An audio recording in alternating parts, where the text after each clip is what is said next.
আজ বানালাম বন্ধুরা বোয়াল মাছ। চলো সেটাই তোমাদের সাথে শেয়ার করছি কেমনি করে বানালাম। এখানে প্রথমে 5 পিস মাছ নিয়ে নিয়েছি, ধুয়ে নুন হলুদ আর লেবুর রস মেখে আধা ঘন্টা রেখে দিয়েছিলাম। তারপরে ওর মধ্যে কিছুটা মশলা নিয়ে নিলাম, পরিমাণ মতো নুন মিষ্টি নিয়ে নিলাম, আর নিয়ে নিলাম কিছুটা ফ্যাটানো টক দই। তারপরে এটা ভালো করে ম্যারিনেট করে নিলাম।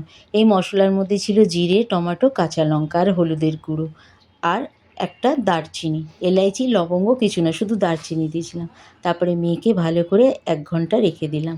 তারপর তেলের মধ্যে জিরে তেজপাতা ফোড়ন দিয়ে ম্যারিনেট করা মাছটা দিয়ে দিলাম, দিয়ে পরিমাণ মতো ওর মধ্যে জল দিয়ে ভালো করে, সেরকমভাবে জল দিতে হবে যাতে মাছটা ভালো মতন সেদ্ধ হয়ে যায়। তারপর ভালো করে নেড়ে চেড়ে ভালো করে একবার ফুটিয়ে নিলাম। ফুটিয়ে নেবার পর একটু নেড়ে চেড়ে তারপর গ্যাসটা একদম লো করে আরও 15 মিনিট ভালো করে ফুটিয়ে নিলাম যাতে মাছটা ভালোভাবে সেদ্ধ হয়ে যায়।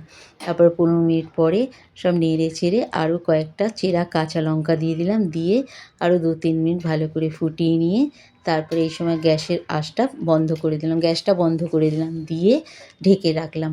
10-15 মিনিট ঢেকে রেখে তারপরে গরম গরম সার্ভ করলাম। কেমন লাগলো বন্ধুরা জানিও, ভালো লাগলে একটা লাইক শেয়ার কমেন্ট করো। আর তোমরাও এভাবে একবার বানিয়ে দেখো, গরমের সময় ভালো লাগে, কম মশলায় ভালোই লাগে বোয়াল মাছটা খেতে এরকমভাবে। বোয়াল মাছ কেন, অন্য মাছ দিয়েও এরকম স্টাইলে বানানো যায় প্রসেসে। তো তোমরা কে কোথা থেকে আমার ভিডিও দেখছো সেটাও একবার বন্ধুরা জানিও। তো তোমরা সবাই ভালো থেকো, সুস্থ থেকো। আজকের মতন টাটা।